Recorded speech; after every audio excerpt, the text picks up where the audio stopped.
నవరసంబులుకు నాట్య మయూరియై మూల శబ్దంబుల మోక్షహంస. నవరసంబులుకు నాట్య మయూరియై మూల శబ్దంబుల మోక్షహంస. పరమ పవిత్రమౌ పరమాత్మ గీతయే నేడు నాట్యం వాడుచుండెగనుమా. పరమ పవిత్రమౌ పరమాత్మ గీతయే నేడు నాట్యం వాడుచుండెగనుమ. మునిరతనార్యులు మోదిల్లు శిష్యుండు, మునిరతనార్యులు మోదిల్లు శిష్యుండు సహజాచలుని కంఠ శబ్దరీతి. అజ్ఞానతిమిరంబులంతంబుజేయ అనాదిబోధను వినుము ఆర్యులార. అజ్ఞానతిమిరంబులంతంబుజేయ అనాదిబోధను వినుము ఆర్యులార. వినుము ఆర్యులార. తెలిపే జ్ఞానేశ్వరుల్ గీతం దివ్యరీతి. తెలిపే జ్ఞానేశ్వరుల్ గీతం దివ్యరీతి. ఆణిముత్యమీ గ్రంథము అచలులార. ఆణిముత్యమీ గ్రంథము అచలులార. ఆదరించిరి గీతను అచల ఋషులు గురుని వాక్కుగా గ్రహించి గురుతుగనుడు. ఆదరించిరి గీతను అచల ఋషులు గురుని వాక్కుగా గ్రహించి గురుతుగనుడు.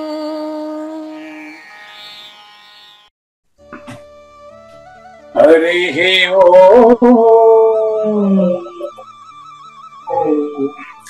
శ్రీ గురుభ్యో నమః. ఓం నమో భగవతే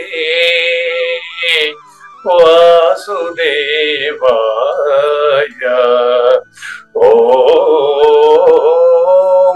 నమో నారాయణాయ. ఓం నమో ఓం నమః శివాయ. ఓం నమః శివాయ. ఈ గీతా జ్ఞానయజ్ఞ కార్యక్రమం మొదలై నిన్నటికి 1079 రోజులైందండి. ఈ రోజు 1080వ రోజు. ఈ గీతా జ్ఞానయజ్ఞ కార్యక్రమం సంకల్పించి నిర్వహిస్తున్న శ్రీ విద్యాసాగర్ గురువు గారికి, శ్రీ వెంకటేశ్వర గురువు గారికి శ్రోతలందరి తరపున ధన్యవాదాలు, వందనాలు. ఈనాటి కార్యక్రమంలో పాల్గొన్న ఆత్మస్వరూపులైన శ్రోతలందరికీ కైవల్యాసనం తరపున, అలాగే శ్రీ శివరాం దీక్షితుల వారి అచల యూట్యూబ్ ఛానల్ తరపున హృదయపూర్వక స్వాగతం, వందనాలు. గురుదేవులు సహజాచల రాజయోగి శ్రీ పూజారి వెంకటేశ్వర గురువు గారిని కార్యక్రమం ఆరంభించమని కోరుతున్నానండి. సర్వము గురుమయము, సర్వము గురుమయము, భవరోగ వైద్యుడతడని తెలియుము. సకల విద్యల నిలయము, దక్షిణామూర్తి తడని తెలియుము. మూగవాణి మాటను, ఈ మూగవాణి మాటను శ్రోతలు కోటలు దాటింతురు. గురుకృపా సిద్ధితోనే నేనెంత ఆనందముందినానో. నిజయోగి శ్రీకృష్ణుడు, నిజ భక్తుడైనట్టి అర్జునుండు. వీరి సంవాదామృతం జనుల రమణ పాలిట అమృతం.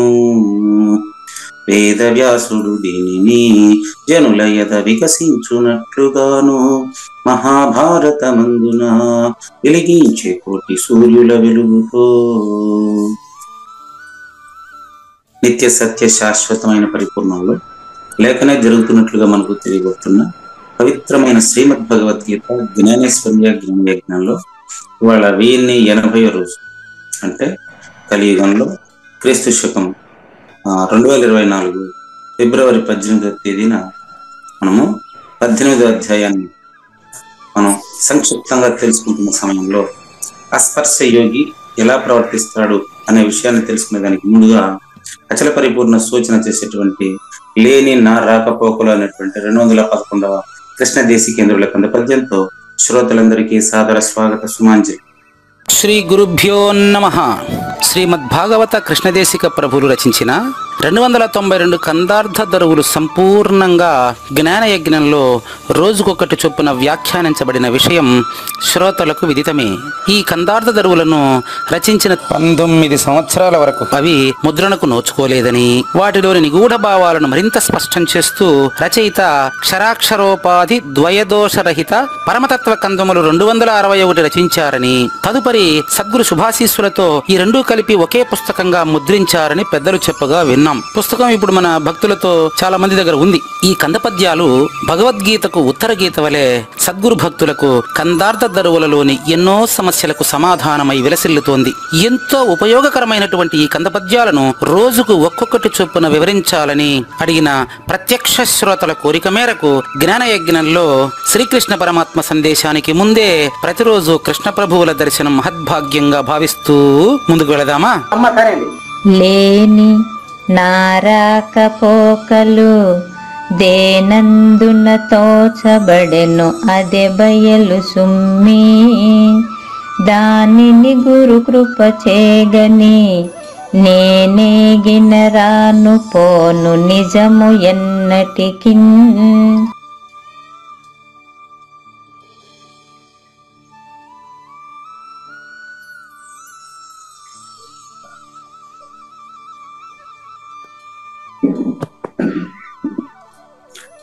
గురుగారు గురుగారు ఓకే. ఇక్కడ శీర్షిక లేని నా రాకపోకలు. లేని నా ఓకే లేని నా రాకపోకలు టైటిల్ దీనికి. 211వ కంద పద్యంలో మనం చూడండి, నిన్న ఇది ప్రారంభమైందండి. 209లో మొదలు లేని నేను అని వచ్చింది, 210లో లేని నేను అని వచ్చాయి. ఇక్కడ చూడండి, లేని నా రాకపోకలు అంటే కావూరి నాగేశ్వర ప్రసాద్ గాని, పూజారి వెంకటేశం గాని, వింటున్న శ్రోత గాని అతని రాకపోక లేనిది అని స్పష్టం. ఎందులో రాకపోకలు లేవో అదే పరిపూర్ణం. రాకపోకలు ఎందులో లేవో అదే పరిపూర్ణం. దేనందున తోచబడెను. కళ సుషుప్తిలో నుంచే వచ్చింది, సుషుప్తిలోకి వెళ్తుంది. ఆకాశము సుషుప్తి వంటిది, ఆకాశము జడచేతనము, అచల పరిపూర్ణము నిత్య చేతనము. ఆకాశంలోనే వస్తువు ఉత్పత్తి అయినట్లు, స్థితి పొందినట్లు, నశించినట్లు తెలుస్తుంది. ఆకాశము త్రిమూర్త్యాత్మక స్వరూపము. గురు బ్రహ్మ, గురుర్ విష్ణు, గురుర్దేవో మహేశ్వర, ఈ మూడు ఆకాశ స్వరూపము. త్రిగుణమయి అంటారు. ఈ ముగ్గురిని అంటే త్రిగుణాలనే ఈ ముగ్గురుగా భావిస్తారు. అంటే సృష్టి, స్థితి, లయములు అనేటువంటి ఆకాశానికి సంబంధించినవి. ఈ ఆకాశానికి సంబంధించిన అబద్ధపు గుర్తైనటువంటి రాకపోకలు ఎందులో లేదో అది పరిపూర్ణము. మరి ఉన్నట్టు తెలుస్తున్నాయి కదా. తోచబడెను చూడండి, లేని నా రాకపోకలు ఏనందున తోచబడెను. యద్గత్వానని వర్తంతే. దీన్ని తెలుసుకుంటే ఏమి తెలియాల్సిన అవసరం లేదు, దాంట్లోనే ఇది తెలియబడుతుంది. ఏనందున తోచబడెను అదే బయలు సుమి, అదే బయలు. అదే బయలు కాదు, ఇప్పుడు ఇదే అదే అని చెప్పారు ఆయన. ఎవరు? శిష్యుడు మాట్లాడుతున్నది కదా ఇది. కానీ అచల పరిపూర్ణ గురుమూర్తి చెప్పింది అది ఇదే అని రెండు తనితనిగా లేవు. మూలం లేని గుర్తిరిగే శరీరం లేనిదని చెప్పడానికి సూచనగా దీనికంటే వేరైనదని చెప్పుటకు అదే అని వచ్చింది. నేను మీకు అదే దక్షిణామూర్తి అతడు అని ఎందుకు చెప్పాము? మాట్లాడుతున్న వాడి కంటే వేరైనది పరిపూర్ణం అని చెప్పడం కోసం అతడు అని చెప్పాల్సి వచ్చింది. అతడు ఇతడు అనే భేదాలు పోయిన తర్వాత ఎప్పుడు ఉండేది ఎప్పుడు ఉంది. అది ఇదే. కాబట్టి ఇదే అదే అని చెప్పేది ఏదైతే ఉందో అది లేదు. గురుగారు విచారించకుండా ఉండేదాన్ని విచారణతో విచారించింది లేదని తెలియాలి గాని దేన్ని విచారించామో అందులో విచారణ నిలవదు. క్లియర్ ఉంది. ఇది అందులో లేని విచారణ లేకపోయినా ఎందుకు తెలుస్తా ఉంది అనే దానికి మనకు జ్ఞానేశ్వరి క్లారిటీ ఇస్తాను. అద్భుతమైనటువంటి వివరణ ఉండదు అనమాట. అందరికి ఎప్పుడు ప్రతిరోజు ఎక్కడో ఒక చోట ఏదో ఒక సత్సంగంలో ఈశ్వర సర్వభూత హృద్దేశజన తిష్టది అనేది ఉంటది. కనుక లేని నారాకపోకలు పూజారి వెంకటేశం అనేటువంటి అబద్ధపు గుర్తు ఎందులో లేదో అదే గాఢ సుషుప్తి వంటి పరిపూర్ణం. అదే బయలు సుమ్మి. దానిని గురు కృప చేయగని అది నాకు తెలిసిపోయింది అనడానికి వీల్లేదు నాయన. లేదనకు మున్నది అదిగో నే తెలిసి తిననకు దేన్ని నీ విరిగేవా సూచన. దాని అక్కడ అదే చెప్పారు. దేనందున తోచబడి అదే అన్నారు కాబట్టి ఇక్కడ దాన్ని చెప్తున్నారు. దానిని గురు కృపచే కని అది ప్రత్యక్ష ప్రమాణము. అది ఎక్కడి నుంచో చూసేది ఊహించేది కాదు. అది నైవవాచ కఠోపనిషత్ నైవవాచ న మనసా ప్రాప్తుం శక్యో నా చక్షుష. అచల పరిపూర్ణం అనేది నోటితో చెప్ప వీలు కానిది, మనసుతో ఊహించ వీలు కానిది. మనసు 6వ ఇంద్రియంగా భ్రమించబడుతున్నది.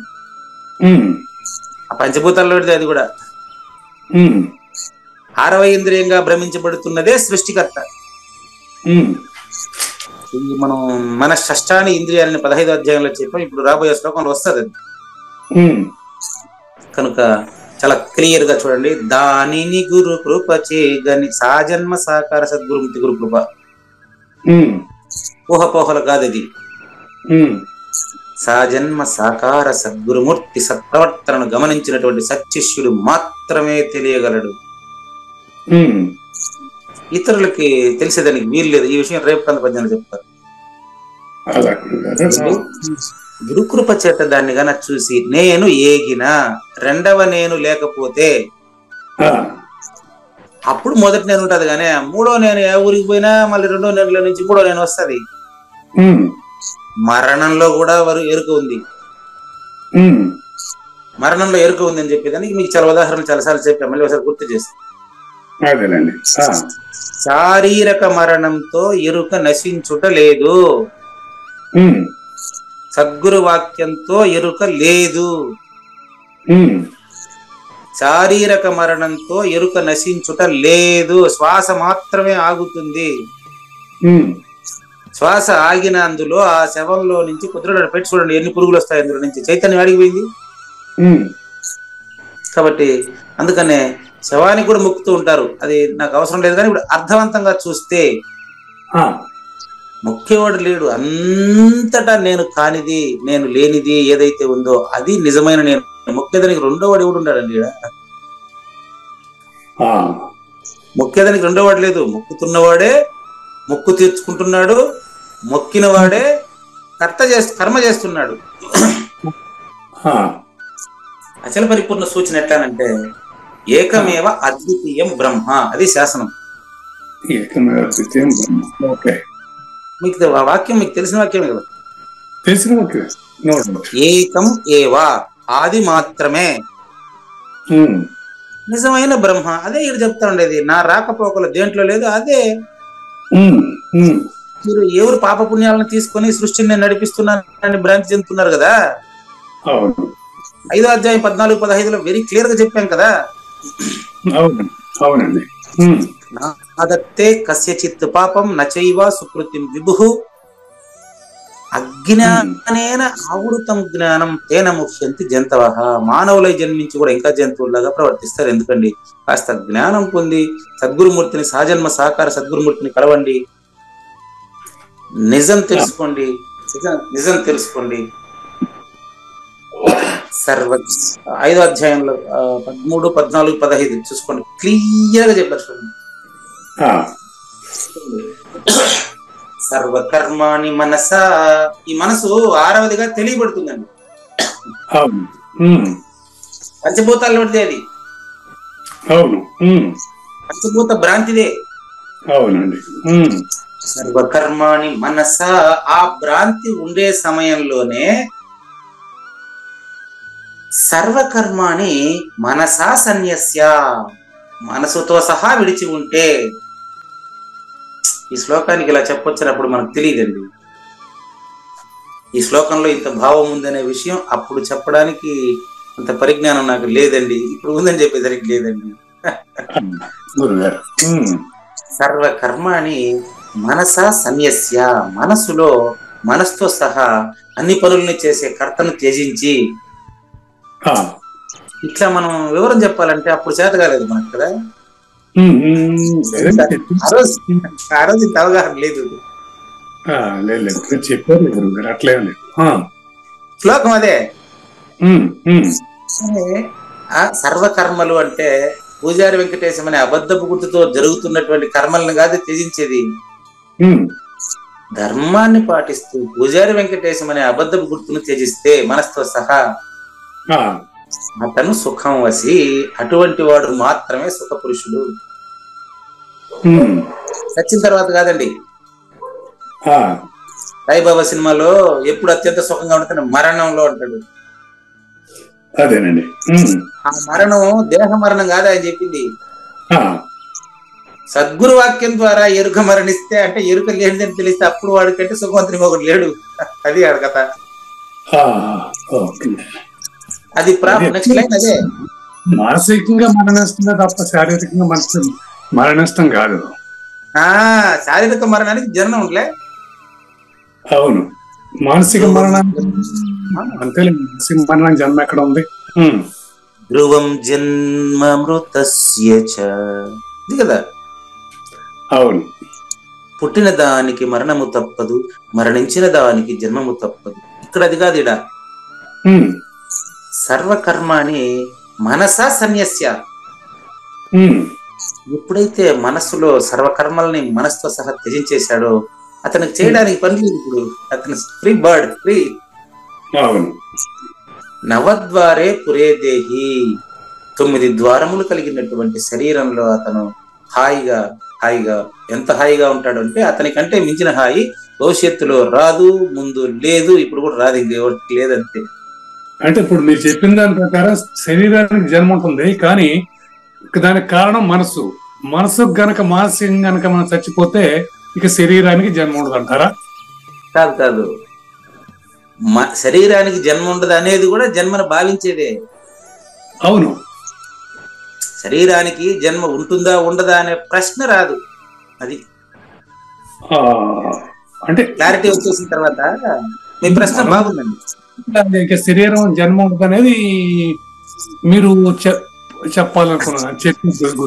గురుగారు అవునండి. ఇప్పుడు శరీరానికి జన్మ ఉంటుందా ఉండదా అనే సమస్య నేనుండేటప్పుడే వస్తుంది. పూజారి వెంకటేశం ఉంటే మరణం ఉందా లేదా అనేది ప్రశ్న స్టార్ట్ అవుతుంది. పూజారి వెంకటేశం లేనివాడని తెలిసిన తర్వాత నవద్వారే పురే దేహి, పూజారి వెంకటేశం అని మీరు చెప్పినప్పుడు, నేను పలికినప్పుడు కూడా కుర్వన్ నకారయన్, నేను పలికిన పలుకు కాదు. మూగవాని మాటను శ్రోతలు కోటలు దాటింతురు. నేను మాట్లాడుతున్నప్పుడే లేనివాడని తెలిస్తే శరీరానికి మరణం ఉంటుందో లేదో నాకు అవసరమే ఉండదు. అసలు తండ్రి ఆ ప్రస్తావన ఎక్కడుంది తండ్రి? అదే గురుగారు, శరీరం చనిపోయినా కూడా పురుగులు వచ్చినాయి, అక్కడ ఎరికి ఎప్పుడు ఉంది అనుకున్నప్పుడు కరెక్ట్ అయింది మనసే కదా. మనసు కరెక్ట్ కాకపోతే పురుగులు ఉన్నాయా లేదా, పుడుతుందా లేదా, ఈ న్యూసెన్స్ అంతా మనసు ఉంటే కదా వచ్చింది మనకి. అందుకనే కదా మనసుతో సహా త్యజించమంటున్నాను. ఇంకా శరీరాన్ని త్యజించేదంటే ఏం లేదు, మనసునే త్యజించాలి. అంతేదా, మనసును త్యజించిన తర్వాత ప్రశ్నించేవాడు లేడు. అప్పుడు ఉండేవాడు ఎట్టుంటాడంటే దీని తర్వాత ఉన్నాడు చూడండి. అప్పుడు ఉండేవాడు నైవ కుర్వన్ నకారయన్, అన్ని పనులు చేస్తున్నప్పటికీ ఏ పని చేయని వాడుగా ఉన్నాడు. చేయని వాడుగా ఉన్నాడు. 14 ఆ విషయం పక్కన చూడండి, దీని పక్కన చూడండి. ఆ, నా కర్తృత్వం, ఇప్పుడు వాడు కర్త కాదు. కర్త కానప్పుడు భక్తు కాడు కదా. కాడు కర్తృత్వం, ఇప్పుడు అతని కర్తృత్వం లేదు. ఎందుకు? మనసు లేదు. ఆడ మనసు అనే పదం ముందు శ్లోకంలో వాడారు. ఈ శ్లోకంలో మనసు పదం లేదు చూడండి. మనసును త్యజించిన వాడు పరిపూర్ణుడు అవుతున్నాడు. అవును. మనసు పదం ఉంది, నెక్స్ట్ పదంలో మనసు లేదు చూసుకోండి. ఇక్కడ 13వ శ్లోకంలో మనసు ఉంది. అవును. ఎప్పుడైతే త్యజించాడో 14 చూడండి, ప్రభు అతను పరిపూర్ణుడు అంటున్నాడు. పరిపూర్ణుడు అంటే ఎక్కడో ఏదో మనం పోయి తెలుసుకునేవాడు కాదండి, మీరేనండి. నా కర్తృత్వం నా కర్మాని లోకస్య సృజతి ప్రభు. 25లో నువ్వు మేలుకున్నావు కాబట్టి సృష్టికర్త అనేటువంటి కర్త నుంచి మేలుకున్నప్పుడు అన్ని కర్తృత్వాలు ఒకేసారి పోతాయి. ఉద్యోగానికి రాజీనామా చేసిన తర్వాత రేపటి నుంచి నేను క్లాస్కి రావాల్సిన అవసరం లేదు కదండి అని అడిగితే ఎట్టుంటుంది చెప్పా? అది కరెక్టే కదా. కానీ గురుగారు ఇక్కడ సమస్య ఏంటంటే కర్త లేకుండా పనిచేస్తున్నావు. రైట్, కర్త లేకుండానే అర్జునుడు యుద్ధం చేశాడు. ఎవరి కోసం చేశాడు దాన్ని? ఎవరిని? ఈ ప్రశ్న ఎట్టొస్తుందంటే, మీ ప్రశ్న ఉద్యోగానికి రాజీనామా చేసిన తర్వాత, ఉద్యోగానికి రాజీనామా చేసిన తర్వాత ఆయన ఎవరి కోసం జీవిస్తున్నాడు అంటే ఏం చెప్తావు చెప్పు? ఎవరి కోసం కాలేజీకి రాలేదు అని అడుగుతారా మీరు? అక్కడ చేయాల్సినటువంటి ఒకే ఒకటి ఇంట్రడ్యూస్ అయింది కదా, కృష్ణుడు నువ్వు చేయాలి, యుద్ధం చేయాలి, లేకపోతే నథింగ్ డూయింగ్, నువ్వు చేస్తున్నా అంటే నేనే చేస్తున్నాను అక్కడ వ్యక్తం చేశారు కదా వారు. అంటే కృష్ణుడు చేస్తున్నాడు, అర్జునుడు చేయటం లేదు. కృష్ణుడు చేయడానికి కారణం నేనే అని అక్కడ చెప్పడం జరుగుతున్నది కదా. కృష్ణుడు చేస్తున్నాడు ఎవరు చెప్పినారు? ఏదో సందర్భంలో ఆయన అన్నారు కదా. అన్ని కూడా అట్టంతా కుదరదు. ఏదో సందర్భంలో కాదు అది. ఆ నేనంటే అర్థం ఏంటి? అది కావాలి కదా. మీరు చెప్తున్నాడు నా కర్తృత్వం నా కర్మాని లోకస్య సృజతి ప్రభు. పురుగురే అర్జున, నువ్వు యుద్ధం చేయట్లేదు, నేను చేస్తున్నాను అనుకుంటువే. అది నీ అవగాహన కోసం చెప్పాను ఆయన, గురువుకి సమర్పించమని. ఈ నేను కర్త కాదు, కర్మ కాదు, ఫలితం తీసుకునేవాడు కాదనేది కదా ఇక్కడ. దీంట్లో ప్రభు అంటే పరిపూర్ణుడు. అక్కడ కర్త కాని వాడు మనిషి యుద్ధం చేయమని చెప్తున్నాడు. అయ్యో, యుద్ధం చేయమని కాదు చెప్పేది, కర్తవ్య నిర్వహణ చేయమని. కర్తవ్య నిర్వహణ చేయమని. ఎవరి కోసం? ఎవరి కోసం అనేటువంటి ప్రశ్న ఎవరైనా ఉంటే ఎవరి కోసం అని వస్తుంది. మరి ఊరికే చేయరు కదా. చూద్దాం మరి మీరు ఏ పర్పస్ మీద ఈ గంట సేపు మాట్లాడుతున్నారు చెప్పండి. నేను తెలుసుకోవాలనే ఒక పర్పస్ లో నేను చేస్తున్నా. అవునండి, తెలుసుకోవాలనే పర్పస్ లో చేస్తున్నారు కదా. తెలుసుకున్న తర్వాత ఏ పర్పస్, ఇప్పుడు తెలుసుకున్న తర్వాత ఏ పర్పస్ లో మళ్ళీ రేపు లాగిన్ అవుతారు మీరు? ఇక తెలుసుకున్నాక ఇంకా యుద్ధమే ఉంది. అట్లా యుద్ధం చేసినా యుద్ధం లేనిది అవుతుంది తెలుసుకున్న తర్వాత చేస్తే. అంటే యుద్ధం చేసే ముందు అర్జునుడికి ఏమీ తెలియదు, అయితే ఇంకా తెలుసుకోవాల్సింది ఉంది. ఇది మన కండిషన్. అది యుద్ధం మళ్ళీ చూడండి, మీరు అర్జునుడి పాత్రలో లీనమైపోతారు కదా. అర్జునుడికి తెలియదు కాదు, ఈ విషయాలు నాకు అర్థం కాలేదు, అది విషయం. ఇక్కడ వింటున్నటువంటి వాడే అర్జునుడు. భగవద్గీత అర్జునుడిది కాదు నీది. అర్జునుడు లేదు, కృష్ణుడు లేదు, యుద్ధం లేదు, దాన్ని మీరు చయనం చేస్తున్నారు, మీ మనసులో దాన్ని భావిస్తున్నారు. అవును, ఇది సమస్య ఇక్కడ. ఓకే, అర్జునుడు వేరుగా. పెద్ద సమస్య అంటే ఇందాక లేని ఎరుక బయల్లో తోచింది అనే విషయంలో మనం ఇంత ముందు కూడా చర్చించాం చాలాసార్లు. అయినా కూడా నేను ప్రస్తావిస్తాను. ఒక మెజిషియన్ వస్తువుల్ని సృష్టిస్తాడు, మాయం చేస్తాడు, అంటే రాకపోకలు జరుగుతున్నాయి. దానికి కారణం మెజిషియన్ అనేది మనం స్పష్టంగా తెలుస్తా ఉన్నది. ఇక్కడ బయల్లో తోచిన ఎరుక ఎందుకు తోస్తుందని మనకు తెలియట్లేదే. స్పష్టంగా తెలుస్తా ఉంది. తెలియటం లేదనే వాడికి తెలుస్తా ఉంది. బయలే కారణం అంటారా? నేను అనలేదే. మరి ఎలా తోస్తుంది? తోసిన వాడి సమస్య అది. ఇంద్రజాలికుడు ఎగ్జాంపుల్ చెప్పారు కదా, ఎక్స్ప్లెయిన్ చేస్తానండి. మీరు చెప్పిన ఎగ్జాంపుల్ ని. ఇంద్రజాలికుడికి కూడా ఇంద్రజాలం ఎంతగా తెలుస్తుందా? తెలియదు. మరి ప్రజలందరికీ తెలుస్తుంది, కాకపోతే ఇంద్రజాలం తెలుస్తుంది కానీ తెలియదు. అంటే అది ఇంద్రజాలం అని తెలియదు, ఊరికి అది ఎంజాయ్ చేస్తూ ఉంటారు. అది మ్యాజిక్ అని తెలుసు కానీ ఎంజాయ్ చేస్తుంటారు. మీరు చెప్పనివ్వట్లేదు. ప్రశ్నిస్తారు, ఆన్సర్ పూర్తిగా చెప్పనివ్వట్లేదు. చెప్పండి గురుగారు. ఎంజాయ్ చేస్తున్న వారు థర్డ్ పర్సన్ అండి. అవును, మెజిషియన్ ఇవన్నీ పర్సన్లను ఎందుకు కల్పించామంతే, మీకు అవగాహన కోసం.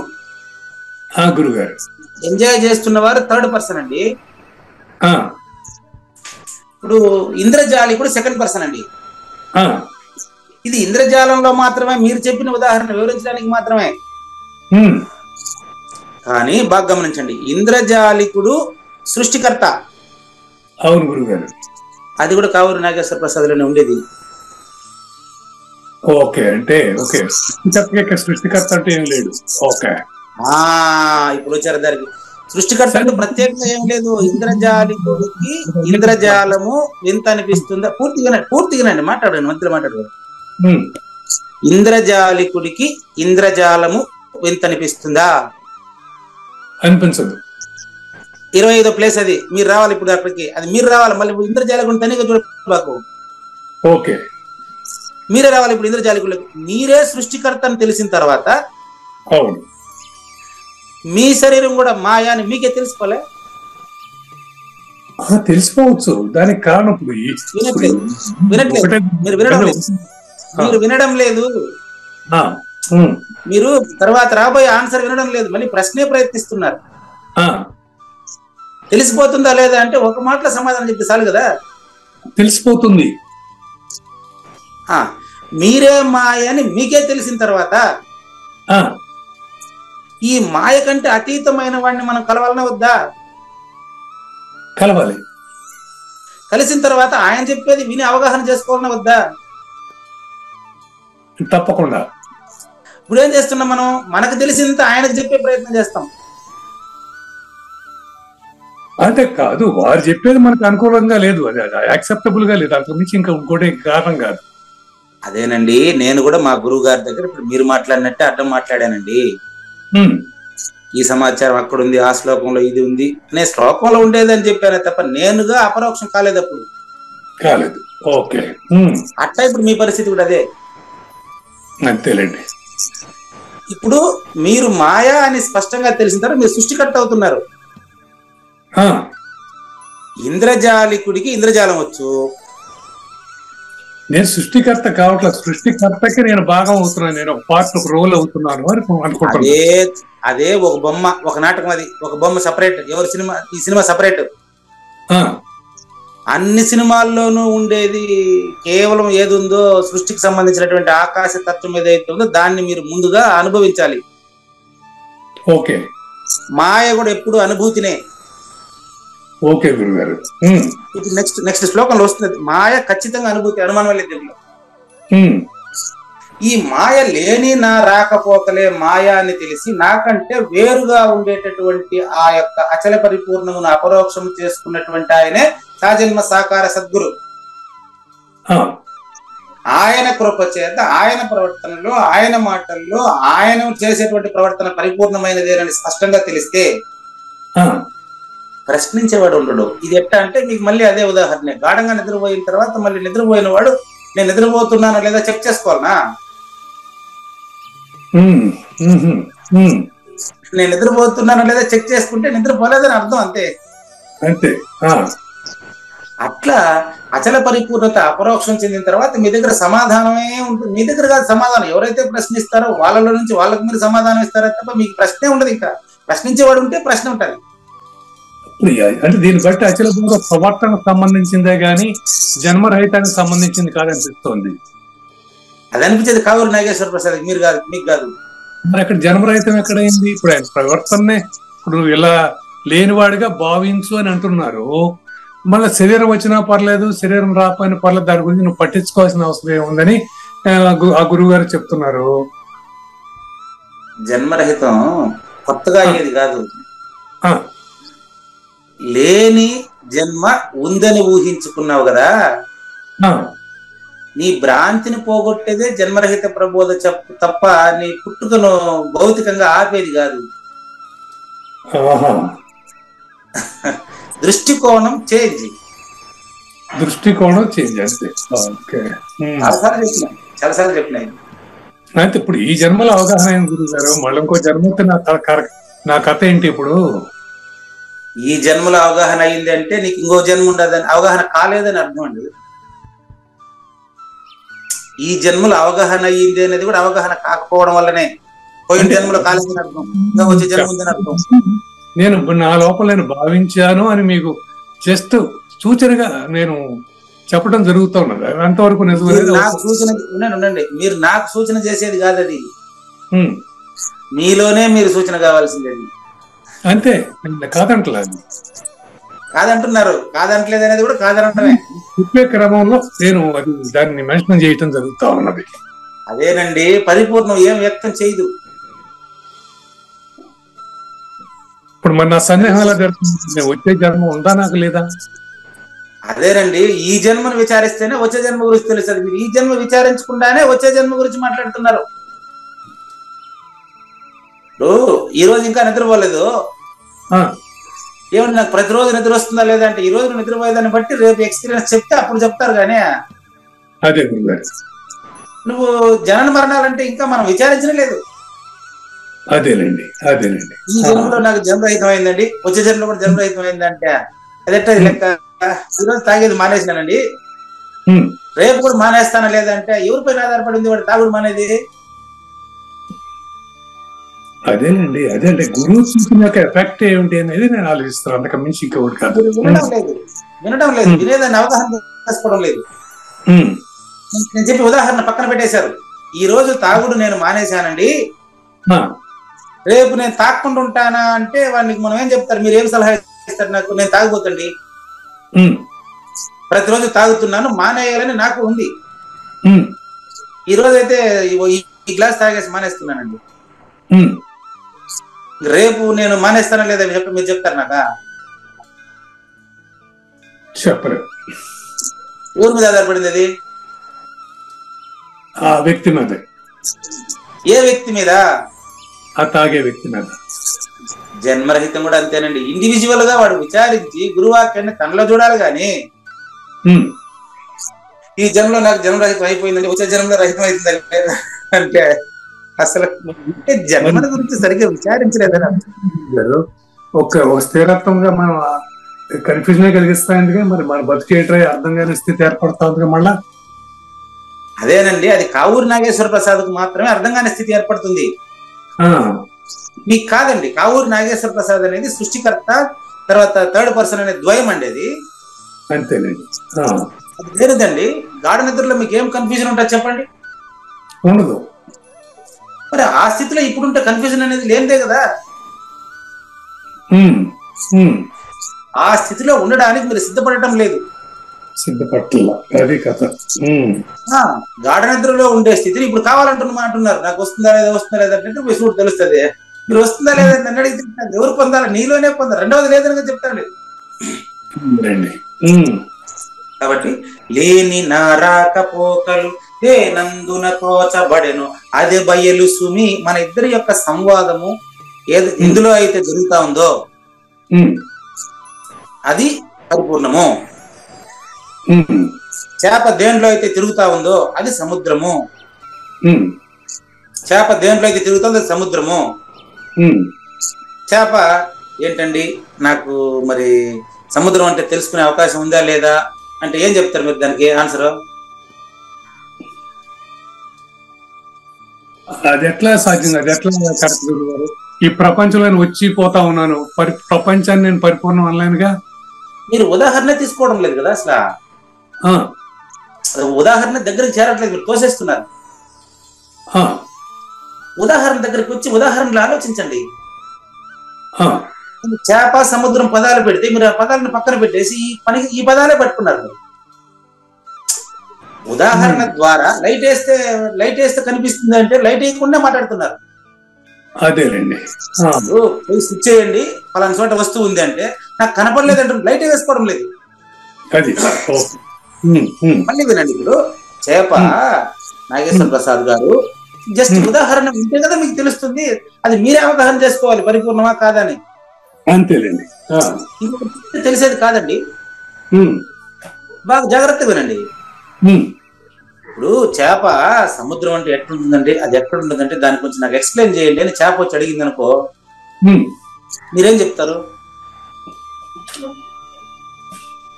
నువ్వే తెలుసుకోమ్మా, నువ్వు ఎట్లా ఉంటావు అనేది మనం చెప్పాలా? అది కూడా నన్ను అడుగుతారా మీరు? నువ్వు ఉండేది సముద్రంలోనే కదా అని చెప్పలేరా? నువ్వు చూసుకో ఇలా ఉంటామని చెప్పాలా? అదేనండి, అది కూడా మీరే. ఇప్పుడు చేప సముద్రంలోనే ఉంది కదా. అవును. సముద్రం యాడుంది, దానికి అడ్రస్ చెప్పండి అని చేప వచ్చి అడిగితే అవును సముద్రంలోనే అది ఉండేది. అవును, కరెక్ట్. కానీ సముద్రాన్ని తెలుసుకునే వీలు దానికి లేదు. లేదు. అది ఎందుకని? అది సముద్రంలో భాగంగా ఉంది. భాగంగా, ప్రపంచంలో నేను భాగంగా ఉన్నాను. ఓకే, అట్లా రండి, అక్కడ వరకు రండి. మీరు అట్లా అర్థం చేసుకున్నారు కదా, మళ్ళీ ఇంక ఎక్కిస్తాను, అంతవరకు రండి. ఓకే.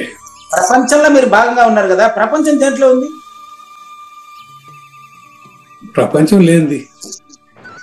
అట్టే రండి, దేంట్లో లేనిది? ఉన్న దాంట్లో లేనిది. ఉన్నదే నువ్వు. ఏదైతే ఉన్న దాంట్లో లేనిదంటున్నావే అదే నువ్వు. అది పరిపూర్ణమని గాని, ఎరుకని గాని, బరకని గాని ఏది మనం చెప్పేదానికి లేదు. ఇది బాగుంది. Okay, right. అది మీరు చెప్తే బాగుంది, నేను చెప్తే బాగుండదు. మీరు చెప్తేనే బాగుంటుంది.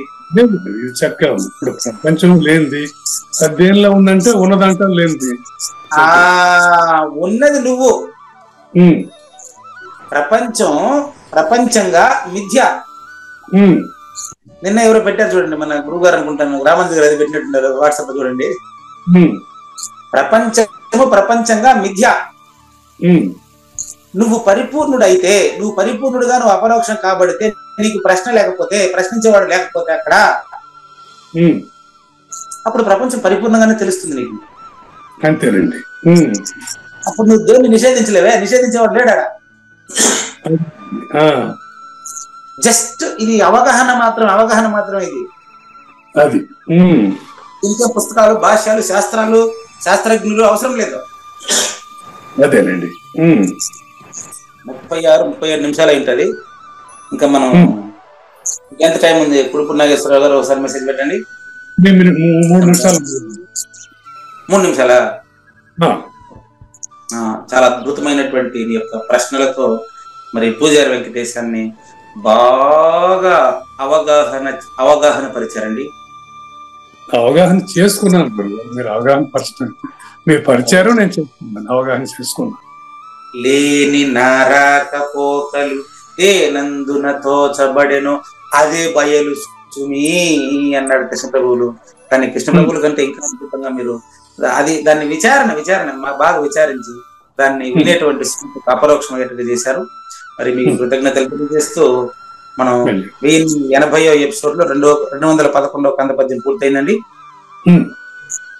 దీని తర్వాత మనం చిన్న బ్రేక్ తీసుకుందాం. జ్ఞానయుద్ధం 1080వ ఎపిసోడ్ లో 2వ భాగానికి శ్రోతలందరికీ పునః స్వాగతం. ఇప్పుడు మనం శరీరం ఒక యంత్రం వంటిదండి. ఈ యంత్ర రూపమైనటువంటి శరీరంలో సృష్టికర్తగా ఉండేటువంటి కావూరి నాగేశ్వర ప్రసాద్ సమిష్టికర్తగా గుర్తిరిగి, సమిష్టికర్త మాయ అని తెలిసి మాయాధీశుడిని గుర్తిరగడమే ఈ శ్లోకంలో ముఖ్యాంశం. మాయాతీతమును గుర్తిరగాలంటే మాయతోనే గాని అక్కడ మాయ లేదు. ఇప్పుడు నిద్ర లేదు, నిద్రలో ఈ స్థితి లేదు.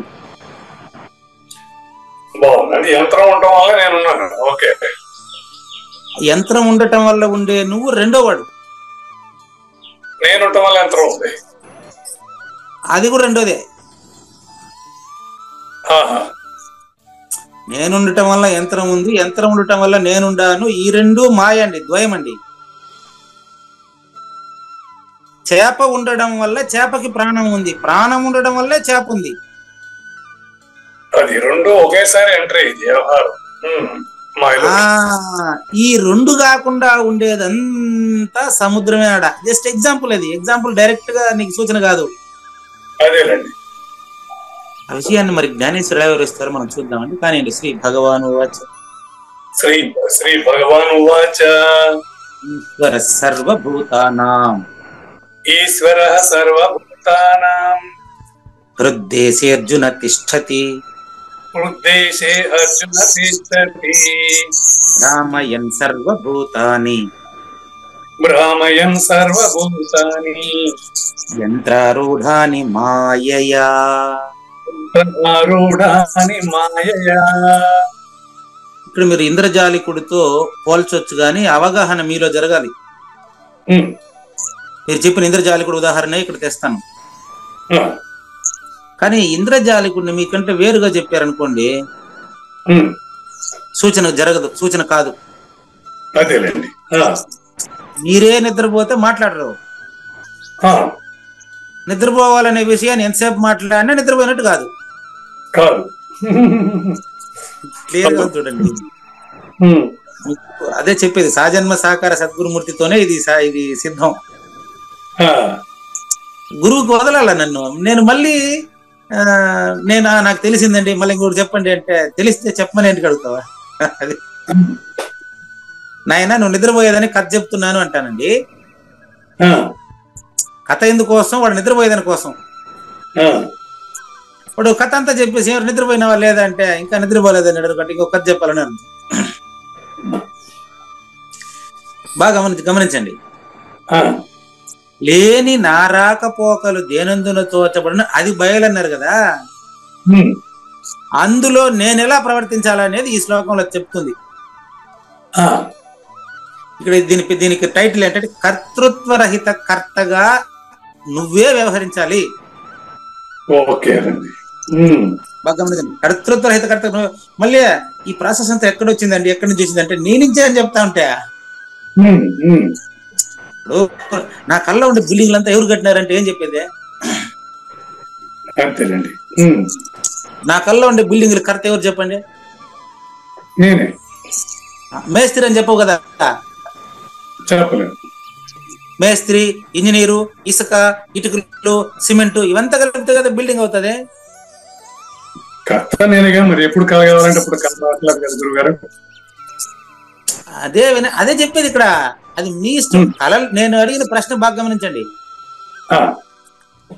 కళలో కట్టినటువంటి బిల్డింగ్ కి వస్తువులన్నీ ఎక్కడి నుంచి తెచ్చినారు అని ఏమన్నా అడిగితే మీరేం చెప్తారు? అసలు బిల్డింగే లేదని కదా చెప్తానవా?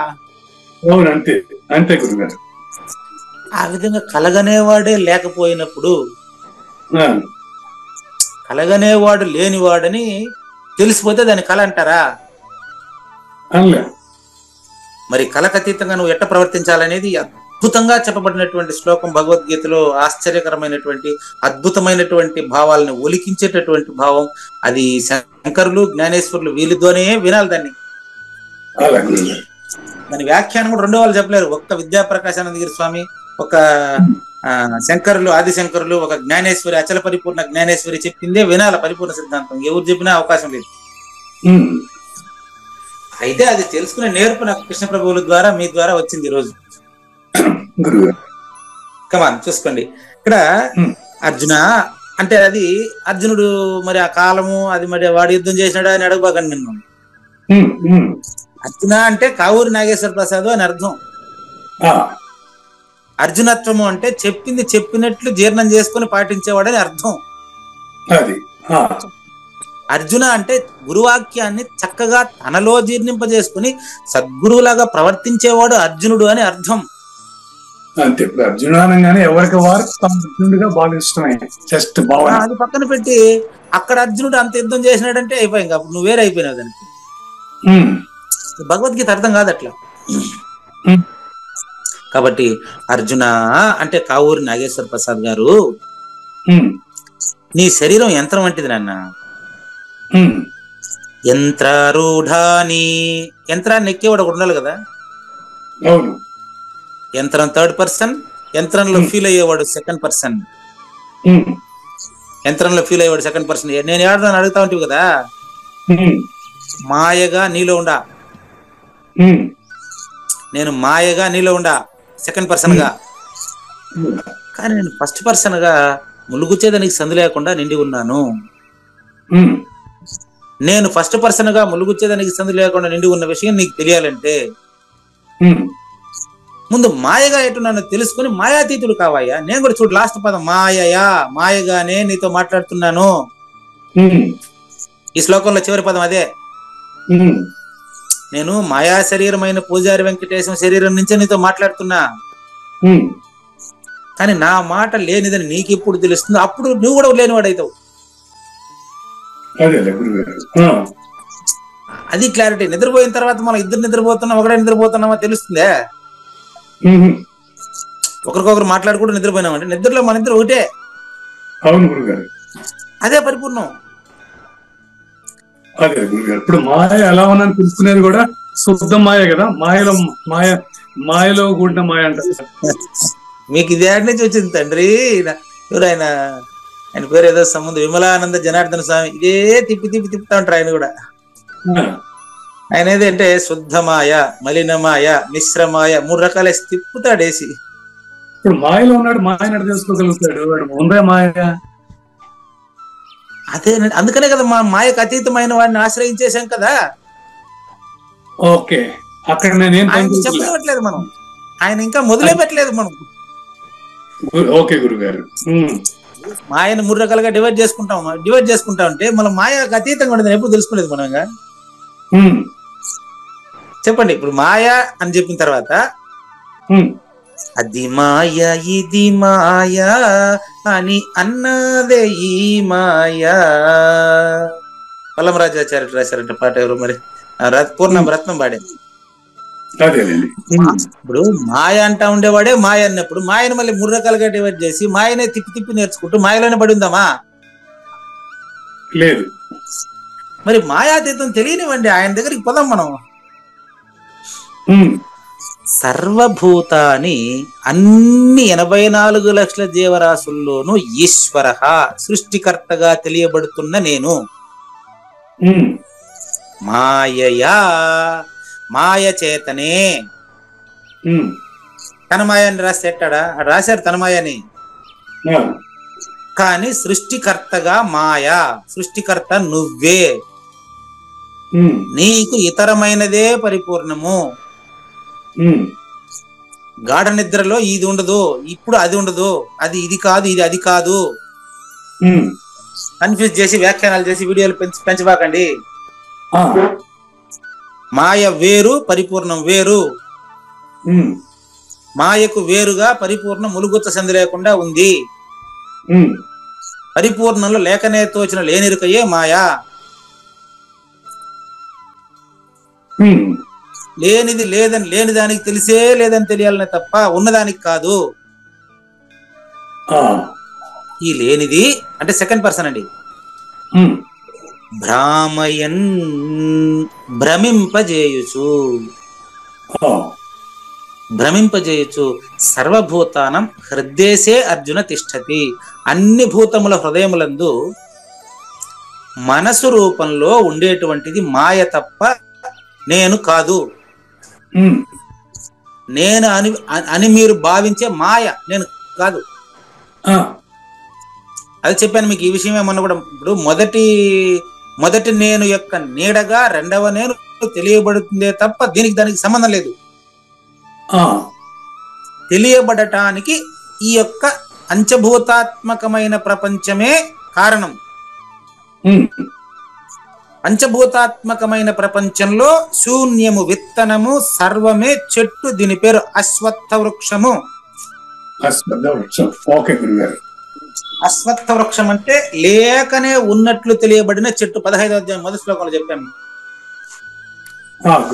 లేకనే ఉన్నట్టుగా సంసార వృక్షము కనిపించెను, ఇది లేదని తెలిసిన నువ్వే పరిపూర్ణుడని తెలియము. నువ్వే పరిపూర్ణుడైనా కనుక ఈ శరీర రూపమైనటువంటి ఊర్ధ్వమూల మదశాఖం దానికి చెప్పినటువంటి ఇదేంటి అది. ఈ పరిపూర్ణమైనటువంటి అచల పరిపూర్ణంలో లేకనే తోచినటువంటి నువ్వు యంత్రాలను అధిరోహించి సర్వప్రాణుల్ని భ్రమింపజేస్తా ఉండే సృష్టికర్తవి నువ్వే. నీకు అతీతంగా ఉండేటువంటి నేను అయం వ్యర్థ బాహ్య కోపీ నభవతి, నీ నిజ రూపము అచలమైన నీకు ఎప్పుడు తెలియబడుతుందో అప్పుడు మన ఇద్దరికి భేదం ఉండదు.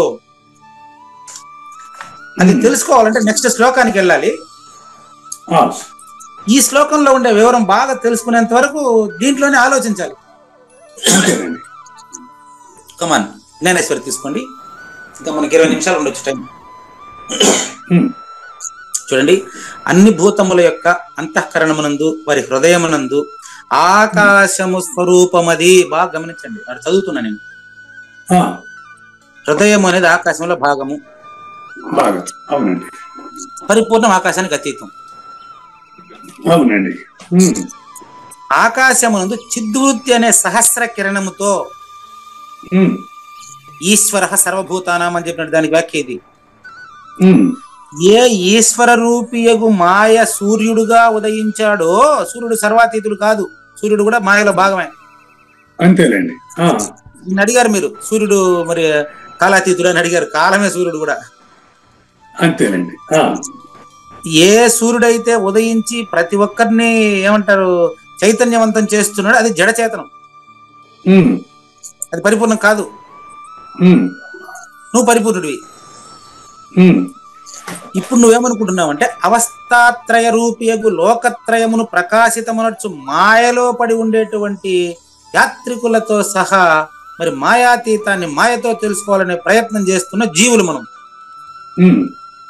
ఈ జీవుల్ని మేల్కొల్పేదానికి నేను ఎట్టొస్తానంటే ఒక మానవ రూపంలోనే నీకు నేను కనిపిస్తాను గాని నేను మానవుడు కాదని గురుడుని నరుడని ఎంచిన తప్పదు ఇక నరకమని చెప్పెను గురు గీత. శంభోహర పరముగని శంభోహర పరముగని అంబకు తెలిపేను గంగాధర లింగ తనువు భంగము చేసేను భంగము చేసేను. కౌరు నాగేశ్వర ప్రసాద్ గారు, నీలాంటి ఒక మానవ రూపంలో వస్తానయ్యా నేను కూడా. అంత మాత్రం చేత నన్ను మనిషిగా తలిస్తే నీ కర్మ నేనేం చేయలేనండి. మాయలో పడి ఉన్న యాత్రికులను మేల్కొలుపుటకు, యాత్రికులు అంటే అద్భుత యాత్రికులు, ఓం శాంతిలో అది యూనివర్సిటీలో మధుమనం అద్భుత యాత్రికులు బుక్ రాశాడు ఆయన. ఆయన పేరు దాదా లేఖరాజు, ఆయన పేరు. ఈ బ్రహ్మకుమారిస్ వైట్ వేస్తారు చూడండి, వీళ్ళందరికీ అధినేత దాదా లేఖరాజు. ఆయన వజ్రాల వ్యాపారి అనమాట. ఆయన రాసిన బుక్ ఒకటి ఉంది. ఆయనకు వచ్చినటువంటి, ఆయన వజ్రాల్లో వచ్చినటువంటి మొత్తం ఒక సంస్థ ఏర్పాటు చేశాడు. అది ఆధ్యాత్మికంగా ఒక సంస్థగా కొనసాగుతుంది.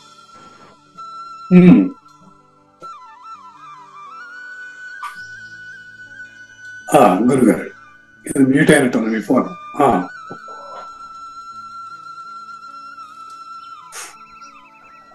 ఇప్పుడు ఓకేనా? ఇప్పుడు ఓకే గురుగారు. మధ్యలో ఒక ఫోన్ చేసేసారు, శంకర్ నారాయణ గారు ఫోన్ చేస్తున్నారు. మరి వారు అనుకున్నారేమో. అదేలేండి, 7 అయిపోయింది కదా. 20 నిమిషాల దాకా ఫోన్ రావచ్చు. 20 నిమిషాల కొద్ది నిరీక్షించాల్సి వస్తోంది. సభకు పెద్ద ఎత్తున బస్సులు అంతా మ్యూట్ అవ్వండి. చూడండి, అద్భుత యాత్రికులు ఒక పుస్తకం రాశాడండి ఆయన. యాత్రికులు పదం వాడారు జ్ఞానేశ్వరి. మానవులు 84 లక్షల జీవరాశులు అద్భుత యాత్రికులట. ఆకాశం అనే శూన్యం నుంచి ఈ సర్వ 84 లక్షల జీవరాశులు ఎలా ఉత్పత్తి అయ్యాయని ఆయన రాస్తాడు ఆ పుస్తకంలో. చిన్న బుక్ ఒకటి ఉంది అది. ఇప్పుడు 20 సంవత్సరాల క్రితం చదవడం జరిగింది ఆ పుస్తకాన్ని నేను. అందులో రాస్తాడు క్లియర్ గా శూన్యం సర్వం ఎలా అయింది అనేసి. కవితలంతా ప్రయోగించాడు ఆయన, నేర్పరితనం ఆయన పాటించాడు. కానీ ఇదంతా మాయా అని తెలుసుకునేటువంటి వాడు మాత్రం మాయకు అతీతుడండి. ఇప్పుడు ఆయన దృశ్య వస్తు రూపేగు జల సరోవరమునందు, జలరాశులు మొదట ఏర్పడింది జల జీవులట. అంటే అన్నపు సూక్ష్మాంశం మనసు, ఎన్నగ నీరంబు ప్రాణం. నీరు భూమి కలిసి యొక్క పదార్థాలన్నీ ఏర్పడినట్టు తెలుస్తున్నాయి కదా. విషయ రూపి అయిన కమలముపై, బాగా కమలము అంటే ఇప్పుడు తామర పువ్వు మాత్రమే కాదు కమలం, పంచ విషయాలే ఈ కమలం. 5 రేఖల పువ్వు ఈ యొక్క నాగేశ్వర ప్రసాద్ లో ఉండేటువంటి వాసన. ఆ వాసనే 5 రేకుల పువ్వుగా ఏర్పడింది. శూన్యమే సర్వంగా ఏర్పడిందండి. ఏర్పడినట్లు తెలిసేది శూన్యానికేనండి, శూన్యాతీతుడికి కాదండి. కాదు. గురు సాక్షాత్ పరబ్రహ్మాన్నం చివర పెట్టిన దాన్ని సాక్షాత్ అనే పదం వాడిందని. పరబ్రహ్మ అని చెప్పాం కదా, ఏమని? గురు బ్రహ్మ, గురు విష్ణు, గురుదేవ మహేశ్వర, ఈ మూడింటికంటే పరమైనది పరబ్రహ్మము, ఆచల పరిపూర్ణము. ఆ ఈశ్వర స్వరూపి సూర్యుడు ఎవరు? త్రిమూర్త్యాత్మకమైన సూర్యుడండి. అవును. పంచ జ్ఞానేంద్రియములను ప్రకాశిస్తూ 6వదైన మనస్సును కలిపి 6 పాదముల గల తుమ్మెదగా మారినాడు వాడు. తుమ్మెదను షట్పదము అంటారు, 6 కాళ్ళు ఉంటాయి దానికి. దాన్ని ఉదాహరిస్తున్నారంతే, ఎట్టొచ్చిన 6 కాళ్ళు అని చెప్పాలండి. జస్ట్ ఉదాహరణ, 6 కాళ్ళ తుమ్మెద మనిషి. అది 6 కాళ్ళ తుమ్మెద మనిషి, రైట్. అంటే 6వ ఇంద్రియంగా మనసును భావిస్తున్నాడు. అది ఇది పంచభూతాల్లోటిదే. ఇప్పుడు పంచభూతాలు అన్నప్పుడు నిజానికి 4 గాని ఆ 4 కలిసిన దాన్ని 5 అంటున్నాం. మనసు వచ్చినాక దాన్ని 6వది అంటున్నాం. ఈ మధ్యలో 6th sense, 7th, 8th sense cinema తీస్తాడు. అది వాళ్ళ అట్లా నెంబర్లు పెంచుకొని పోయేది కాదు. ఇది మాయను మాయతోనే లేదని తెలియాల. ఆ హృదయస్థుడైనటువంటి ఈశ్వరుడు 6వ ఇంద్రియంగా తెలియబడుతున్నటువంటి అహంకారము అనే ఆవరణం కప్పుకొని నిరంతరం కావూరు నాగేశ్వర ప్రసాద్ 84 లక్షల జీవరాశుల్లో నాటకం ఆడుతా ఉండవు. కాదు ఆడిస్తా ఉండవు. ఆడిస్తూ ఆడుతా ఉన్నాడు. అది విషయం. ఆటాడి ఆడకుండును ఆటాడేటి కర్త అతడే అంటాడు. ఆటాడి ఆడకుండు. ఇప్పుడు ఆడతావు, జాగ్రత్తలో. సుషుప్తులు ఆడవు, మళ్ళీ కళ్ళు ఆడతావు. కళ్ళు ఆడతావు, జాగ్రత్తలు ఆడతావు, సుషుప్తులు ఆడవు. ఈ 3 ఆటలు ఆడించేవాడే కర్త ఆటకి, వేరేవాడు కాదు. ఆట ఆడించేవాడు. ఈ 2 ఒకటే. మట్టి కుండగా మారినట్టుగా శూన్యమే సర్వంగా మారి సర్వం తనకంటే వేరుగా భావించడమే భ్రమ. బ్రహ్మరహితం బట్టబయలు. ఇప్పుడు చూసారా, బట్టబయలు నీకంటే వేరుగా ఉందా? నాకంటే వేరుగా మరి లేనట్టే. మరి ఇప్పుడు చెప్పండి, మొదటి నేను కంటే వేరుగా బట్టబయలు లేదు. 2వ నేను, 3వ నేను మొదటి నేనులో లేదు. అవును. మీరు ఎందులో అపరోక్షం చెందాలో మీరే నిర్ణయించుకోండి, నేను చెప్పేది కాదు అది. అదేలేండి. ఈ 2వ నేను 6వ ఇంద్రియంగా తన మాయ యొక్క తెరమరుగున, తన మాయ యొక్క అంటే కృష్ణ పరమాత్మ మాయాతీతుడుగా బోధిస్తున్నాడా లేదా? అవును, మాయాతీతుడుగానే బోధిస్తున్నాడు. మరి మీరు కూడా మాయాతీతుడు అవ్వచ్చు కదా, ఎందుకు మాయలోనే పడి ఉంటారు అని ఆయన చెప్తున్నారు. నేను చెప్తున్నా మీకు, అంతే, నాదేం లేదు. మాయ యొక్క తెర మరుగు చేత అతడు సమస్త సూత్రములను సంచాలన మొనర్చుచుండెను. ఎట్లా? ఇప్పుడు సమస్త సూత్రములను సంచాలనం చెప్పేది ఎట్లా తెలుసా? భూమిని తిప్పుతున్నాడు, సూర్యచంద్రుల్ని ప్రకాశింపజేస్తున్నాడు. ఆయన కావూరు నాగేశ్వర ప్రసాద్ అని ఇంకెవరిని వచ్చినారా? కావూరు నాగేశ్వర ప్రసాద్ ఈ పని చేసేది. మళ్ళీ నాకంటే వేరుగా ఆడిన కాశీలో, రామేశ్వరంలో, కురుక్షేత్రంలో ఏమైనా ఉందని సంస్థలు ఏర్పాటు చేసుకుని డబ్బులు వసూలు చేసుకుని పోయేది ఆయన దగ్గరికి ఆయన పోతాండేది. అదే గురుగారు. 3వ వాడు 2వ వాడి దగ్గరికి పోయి వస్తామని ప్రయత్నం చేస్తాడు. తిరుగు జన్మంతా అయిపోతా ఉంది. ఏడ ఏం కనిపించలేదు, అన్ని పంచిపోతాలే కనిపిస్తాయి. ఎంతసేపు వెస్టీ సమిష్టిలోనే ఉంటాం. మరి బాహ్య జగత్తు అనే రంగభూమి పైన 84 లక్షల జీవరాశుల యోనుల్ని చిత్ర విచిత్ర ఛాయాచిత్రముల్ని ఆడిస్తా ఉంటావు. నాగేశ్వర ప్రసాద్ ఆడించే నువ్వు కర్తయ్యా. నేను ఎక్కడ ఆడిస్తున్నాను చూపిస్తాను కదా. కళలో కట్టినటువంటి బిల్డింగ్లకి అంత కర్త ఎవరు? కలగన్నాడా కాదా? నేను సృష్టిలో బాగుండి నేనే మిగతా ఆలోచిస్తాను. మాయకి అతీతుడు ఎవడో ఉంటే మాయని నడిపించగలడు కానీ కాదండి, పొరపడుతున్నారండి. సముద్రం పడవని నడిపిస్తుందా? పడవ నడిపే వాళ్ళు డబ్బు ఇస్తే వాడు జీవనాధారం కోసం వీడు నడుపుతున్నాడా? వీడు నడుపుతున్నాడు. సముద్రం పడవని నడిపింది అనగలవా? అనలేం. కాలేజీ పాఠం కాలేజీ లేకుండా పాఠం లేదు, కాలేజీ లేకుండా చదువు లేదు. కాలేజీ చదువు చెప్తాదే? చెప్పదు. టీచరే చెప్తాడు, పిల్లోడే వింటాడు. ఇది ద్వయం. ఆ కాలేజీలో ఎంతమంది టీచర్లు, ఇంజనీర్లు, కలెక్టర్లు, కండక్టర్లు, రాష్ట్రపతులు అయినప్పటికీ కాలేజీకి ఏం తెలియదు.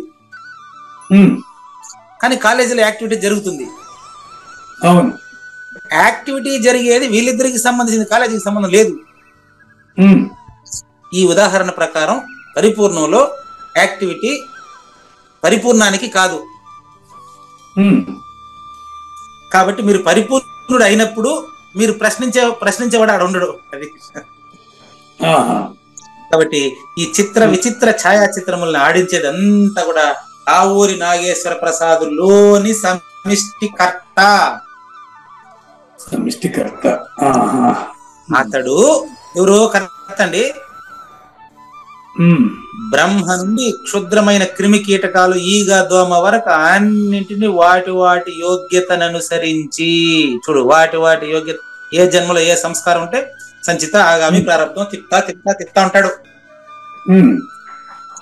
కోర్టులో శిక్ష పడేది జడ్జి తప్పు చేసి కాదు, తప్పు చేసిన వాడికి శిక్ష పడుతుంది. కానీ దానికి కర్త తప్పు చేసిన వాడా, జడ్జి గాని కానిస్టేబుల్ గాని ఉరి తీసేవాడు అవుతాడా? ఇప్పుడు ఎవడైతే నేరం చేసాడో వాడే దానికి కారణం ఇస్తాడు. అదే విధంగా సృష్టికర్తదే 84 లక్షల జీవరాశుల కర్మలన్నీ. సృష్టికర్తకు అతీతంగా ఉండేవాడు ఏం చేయట్లేదు. అదే మొదటి నేను, అదేలేండి. అదే నువ్వు నువ్వు ఇన్నా ఎరకపోయినా అదే నువ్వు. అది క్లారిటీ వచ్చేస్తుంది. ఇక్కడ చూడండి, ఎవని ఎందైతే ఏ ఆకారమును ఆతడు నైపుణ్యంగా సింగారించి ఉంచును ఆ దేహమునందు ఆ జీవుడు ఈ దేహమే నేను అని బంధించబడిపోతే నేనేం చేసేదా? సృష్టికర్త మీరే నేను చెప్తున్నాను. ఏదండి నాగేశ్వర ప్రసాద్ మాత్రం అన్నామనుకో నేను చేయగలిగింది ఏం లేదు. ఒకసారి చూడండి, ఒక నూలు పోగు మరి ఒక నూలు పోగు రెండిట్లో ఉండేది నూలు పోగే కానీ వేరు వేరా కాదు.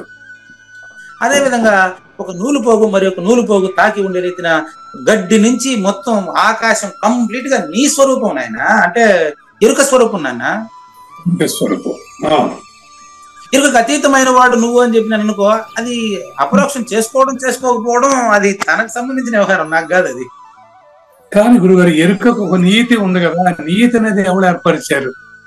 ఎరుకకు మూలమే లేదు, నీతి ఎక్కడ ఉంటుంది? అదే తర్వాత ఉదాహరణ చెప్తున్నారు, మీరు చెప్పే ప్రయత్నం చేస్తారు, వినటం లేదు. చూడండి, చిన్నపిల్లడు ఎదురుగా లోపల, అది ఆయన చెప్పేది, ఆయన బాగా మంచి ఉదాహరణ చెప్తాడు, మనమేమి వ్యాఖ్యానం చేయపని లేదండి. చూడండి, చిన్నపిల్లడు అడుగు చూడండి, ఇంకా పైకి తీయండి, ఇంకా పైకి తీయాలి, ఇంకా పైకి ఎత్తాలి, ఇంకా పైకి తీయండి. నూలు పోగు ఎప్పుడు అయిపోయింది, తృణాదులు అయిపోయింది. చిన్నపిల్లడు చూడండి, చిన్నపిల్లవాడు మీరే చిన్న వయసులో ఉండి ఆలోచించండి, నీళ్ళలో చూస్తాడు. నీళ్ళలో చూసినప్పుడు వీడి తలకాయ కనిపిస్తుంది, వాడు దాంట్లో చేయి పెట్టి కలుపుతాడు, అది టచ్ చేద్దాం ఉంది, అదే లేదు అట్టుంది. ఇప్పుడు మీరు ఇందాక అడిగింది అట్లా తెలుసుకోవాలా? జన్మ ఉంటే మరణం ఉంటుంది అనడానికి ఒక నీతి ఉన్నది కదా, అదే నేను ఉద్దేశంలో. ఓకే, అదేనండి. అద్దంలో బొమ్మ కనిపిస్తా ఉంది, అది ఉందా? అద్దంలో ప్రతిబింబంలో అది నిజం కాదుగా. అదే విధంగా జనన మరణాలు రెండు నీదేనంటా ఉంటే, అంటే ఎరుకదే అంటుంటే, ద్వయరహితమైనప్పుడు మాత్రమే ఇది తెలియబడుతుందండి.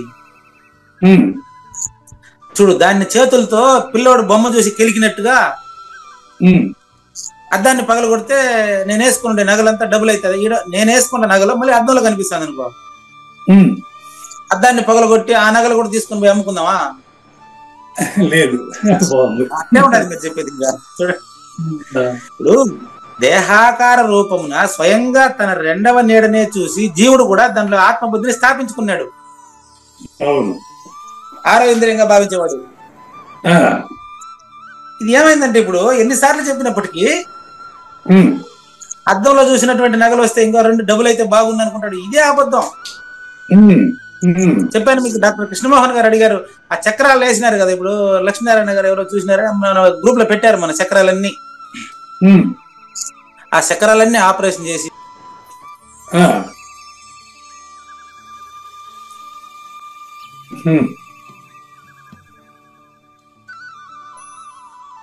గురుగారు మ్యూట్ అయినట్టున్నారు. ఓకే, ఫోన్ వచ్చేసింది. అదేనండి. టైం ఎంత చూడండి, ఇంకా 5 నిమిషాలు ఉంటుంది అంతేనా? చూడండి, మనకు చక్రాలు ఉన్నాయి కదా, చక్రాలు. ఇది ప్రారంభం నుంచి ఆగ్నేయ చక్రం, మణిపూరక చక్రం, ఈ చక్రాలు ఉన్నాయి కదా, ఈ చక్రాలని ఆపరేషన్ చేసి సపరేట్ గా తీసి బ్యూరోలో పెట్టి వీలుందా? కుదరదు. అట్ట నీళ్ళలో వాడు గెలికినాడు అంటే ఇది ఇట్లే మన శరీరంలో మనం పరిశీలించి ఇది లేనిదని గురుముఖంగా విచారణ చేసి తెలుసుకోకుండా ఎంతసేపు బయట ఉండేటువంటి నామరూపాలకే పరిమితమై విచారిస్తే తెలియదండి. కనుక అతడు నా దేహమే నేను అని అనుకుంటా ఉండడం వల్ల ఈ సమస్య అండి. స్పష్టంగా యంత్రం మీద కూర్చొని పెట్టి ఆడేవాడు నువ్వేనయ్యా, నాకు నేనే తోచి ఉన్నాను, నా నుంచి వచ్చిన ఊరిని నేను చూచుచున్నాను అనేటువంటి నా భ్రాంతి నాది అని స్పష్టంగా తెలిస్తే భ్రాంతికి అతీతమైనటువంటి భ్రాంతి రహితమైన గురు సూచన అయ్యే వీలుంది. హృదయస్థుడైనటువంటి ఈశ్వరుడు ప్రాచీన కర్మల సూత్రములను ఊపుతా ఉంటాడు. వాటిలో ఏ ప్రాచీన సూత్రములు ఏ భూతముతో స్వతంత్ర రీతిని బంధించబడి ఉంటో అది ఆయా భూతముల సూత్రములకు ప్రాప్తించే గతిని గైకుంటాయి. ఎవరెవరి కర్మల ప్రారంధానుసారం వాళ్ళు ప్రవర్తిస్తూ ఉండే 3rd పర్సన్. అందరి కర్మలకి నడిపించేటువంటి ఒకడే ఉండేవాడు 2nd పర్సన్. ఈ 2 వేరు కాదు. ఈ నన్న నాలవ దేహము నాలోని 3 మేనులు సుమ్మి, ఈ 2 ఒకటే. మరుపన నాలవ దేహము కాదు, మరుపన తొలి మేనులు 3 ఎరుకన నాలవ దేహం, ఈ 2 ఒకటే. ఈ 2 ఒకటే అనేదే మాయా. ఆయన కావూరు నాగేశ్వర ప్రసాద్ గారు వాయువు చొప్పదంటుని ఆకాశమున పెలపెలలాడించుచూ ఉండు విధమున ఈశ్వరుడు కూడా భూతకోటి స్వర్గము మరి సంసారము ఎల్లప్పుడూ సమాన రూపంగా నడుపుతా ఉంటాడు. చూదంటు రాయి యొక్క ఆకర్షణ వలన ఇనుము గిరగిర తిరుగుతుంది. విషయ ప్రపంచంలో ఉండే లంపటత్వం వలన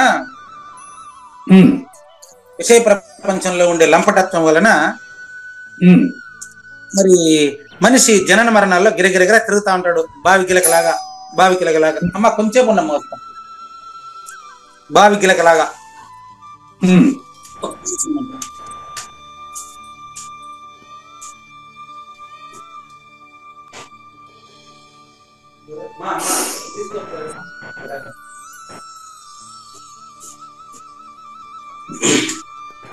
ఇంకా టైం ఎంతసేపు ఉందండి మనకు? ఐడియా ఉందా? కావూరు నాగేశ్వర ప్రసాద్ గారు మీట్ అయ్యారా మీరు ఇప్పుడు? 6:47కి మొదలెట్టామండి గురుగారు. ఓకే, 10 నిమిషాలు ఉంది. ఓకే, ఒక 5-6 నిమిషాల్లో ముగిద్దామండి. చూడండి, సూదంటురాయి ఆకర్షణ వలన ఇనుము గిరగిరా తిరిగినట్టు పంచ విషయాలలో ఉండేటువంటి సమిష్టి శక్తి వలన భూమి తిరుగుతూ ఉంది. అందరూ భ్రమలో ఉన్నారు. 84 లక్షల జీవరాశులు భ్రమిస్తున్నారండి. సుషుప్తిలో నుంచి మెలకువ ఎట్లాగైతే వచ్చి మెలకువ మళ్ళీ సుషుప్తిలోకి ఎట్లా పోతుందో అలా జనన మరణ చక్రంలో మానవుడు బంధించబడి తిరుగుతున్నాడండి. ఎట్లా అనేది కొన్ని ప్రూఫ్లు చెప్తున్నారు, ప్రకృతిలోని కొన్ని ప్రూఫ్లు చెప్తున్నారు. సమిష్టికర్తగా ఆలోచించండి. కావూరు నాగేశ్వర ప్రసాద్ గారు కేవలం చంద్రుడి సామీప్యం వల్ల సముద్రాలు హెచ్చు తగ్గులు ఆటుపోట్లు జరుగుతున్నాయి కదండి. సూర్యుడికి చంద్రుడికి భూమికి కనెక్షన్ అండి. ఈ మూడిటికి కనెక్షన్ ఆకాశంలో మాత్రమేనండి. ఆకాశానికి అతీతమైన నీకు వీటికి సంబంధం లేదు. ఓకే. సూర్యుడు, భూమి, చంద్రుడు అనే 3rd పర్సన్ అండి. వీటిని నడిపించేటువంటి ఆకాశం 2nd పర్సన్ అండి. మీరు 1st పర్సన్ అండి.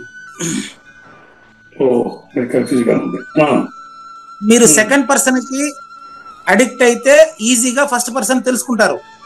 ఉమ్, మీరు థర్డ్ పర్సన్ కి అడిక్ట్ అయిపోతే ఉమ్, ఫస్ట్ పర్సన్ ని తెలిసే వీలు లేదు. జనన మరణాల భ్రాంతిలో ఉంటారు. ఆ విషయం వస్తుంది ఇప్పుడు చూడండి. అదేలేండి. ఉమ్, ఇప్పుడు చూడండి, ఆ కుముదము మరియు చకోరముల యొక్క ఔదాసీన్యము తొలగిపోయి, ఉమ్, కుముదము అంటే కలువు పువ్వు, ఉమ్, చకోరము అంటే చంద్రుడిని కిరణాలని స్వీకరించేటువంటిదట. ఉమ్, చంద్రుడి కిరణాలు అవన్నీ ఎక్కడున్నాయి చెప్పండి? అవన్నీ కేవలం ఏమంటారు, దాన్ని కవి సమయము అంటారు వీటిని. అంతే. తెల్లారిపోయిన తర్వాత రాత్రి అంత అద్భుతంగా కనిపించినటువంటి చంద్రుడు పగుల్లో కూడా అంత కాంతి కనిపిస్తాడా? లేదు. నువ్వు పరిపూర్ణుడని తెలిసిన తర్వాత ప్రపంచం అట్ట వెలవెలబోతుంది నీ ముందర. అవును. ఇట్లా ఒక్క ఈశ్వరుడే మూల ప్రకృతి యొక్క ప్రేరణ చేత, ఆకాశం యొక్క అణువు ప్రేరణ చేత, పరమాణువు ప్రేరణ చేత మహత్తుగా ప్రపంచం తెలియబడుతుందండి. ఉమ్, సమస్త భూతముల్ని భిన్న భిన్న రీతుల్లో ప్రతీతమగునట్లు చేసేది శూన్య శక్తి అండి. ఉమ్, మరి కావూరు నాగేశ్వర ప్రసాద్ గారు ఆ ఈశ్వరుడే, ఏది సృష్టికి సంబంధించిన ఈశ్వరుడు నీ హృదయంలో కూడా తిరుగుతూ ఉన్నాడండి. అవును. కనుక అర్జునత్వం అంటే అసలైన అర్థం చెప్తారు. ఇప్పుడు అర్థం చేసుకున్నాం చూడండి. అర్జునత్వం అంటే ఏంటంటే ఇప్పుడు చెప్పిన విషయాల్ని ఉమ్, నీ శరీరానికి తాకనివ్వకుండా ఉమ్, నీ మనస్సున అమనస్కుడయ్యేట్టుగా నువ్వే ప్రయత్నించడం అర్జునత్వం. అది ఓకే. ఆ, కానీ ఇప్పుడు మనం ఏం చేస్తున్నాము, మనస్సును నేనున్నాను అనే భావమే బాగా గమనించండి. నేను ఎట్టున్నాను, మొదటి నేను అంటే అది ఇంకా రెండోది లేదు కాబట్టి ప్రశ్న రాదు. ఉమ్, కానీ నేనున్నానంటే నేను సమిష్టిగానో వ్యష్టిగా భావించారనుకోండి, ఆ, అప్పుడు ఏమంటది, సుఖ దుఃఖాలతో కలిసింది ఉంటది. అవునండి. అదే సమిష్టిగా భావించారనుకోండి, జనన మరణాలు సమిష్టిగా ఉంటాయి. ఉమ్, మీరు మొదటి నేనుగా భావించారనుకోండి, భావించేవాడు ఉండడా? అది. ఉమ్, అది చెప్తున్నారు చూడండి. అహంకారముగు ఆ ఈశ్వరుని యొక్క నిజస్వరూపము అది, నీ నిజ రూపమే అచలము. ఉమ్, మీరు ఎప్పుడైతే ఫస్ట్ పర్సన్ గా అపరోక్షం చెందుతారో అప్పుడు మీకు రెండవది ఉండదు ఇంకా. అది. ఉమ్, ఇక్కడ చెప్పే ఈశ్వరుడు మొదటి నేను గాని అపరోక్షం చెందితే మీరు పరిపూర్ణుడు. ఉమ్, ఉమ్, చెందకపోతే ఉమ్, ఈశ్వరుడే ప్రకృతి శక్తిని నడిపిస్తాడని, ఈశ్వరుడు నీకంటే వేరుగా ఉన్నాడని భావిస్తూ భ్రాంతిలో ఉంటారు. ఇందులో సందేహం లేదు. అది. నీ మనస్సున పోరాడవలననే తలంపు లేకున్నప్పటికీ ఖచ్చితంగా ప్రకృతి నిన్ను యుద్ధ ప్రవృత్తిలో ఉన్న చోట్ల ఏ సందేహం లేదు. లేదు. కనుక దయచేసి ఈశ్వరుడే సర్వాధికారి, అతడు ప్రకృతిని నియమించనని చెప్పబడినది కావున ఆ ఈశ్వరుడు నువ్వుగా ఏమంటే అనుభూతి చెంది, అనుభూతికి అతీతమైనటువంటి దాన్ని అవలోకించి ఈ అనుభూతిని ఇడుసు. ఆ ప్రకృతి తన ఇంద్రియాల వైపు నడుపుతుంది. ప్రకృతికి అతీతమైనటువంటి నువ్వు సద్గురు వాక్యాన్ని పాటించి అస్పర్శయోగివి కా. ఇందువల్ల నేను యుద్ధం చేయాలనా వద్దా అనే సందేహం నీకు భ్రమ వల్ల వచ్చింది, లేకపోతే సందేహమే రాదు. కంపల్సరీ చేస్తాం. ఆ విధంగానే మీకు నిన్న మొన్న నేను ప్రశ్న అని చెప్పి ఈరోజు అర్ధగంటగా కందపద్యానికి ప్రశ్నించినటువంటి మీరు జిజ్ఞాసి. కాబట్టి ఈ ఆలోచన అనేది ఎప్పుడు కూడా ప్రకృతి వైపు ఉంటదండి. సమిష్టి కర్తగా ఉంటే మీరు ఆలోచన ప్రకృతి వైపు చేస్తారు. సమిష్టి కర్తృత్వాన్ని పక్కన పెట్టి మీరు కానీ పైకి చూసారు, పైకి అంటే ఊర్ధ్వమూలం అధశాఖం అంటే పైన ఏదో ఉందని కాదు. అదేలేండి. సెకండ్ పర్సన్ థర్డ్ పర్సన్లకు అతీతంగా చూసినప్పుడు ఫస్ట్ పర్సన్ అంతటా ఉండేది.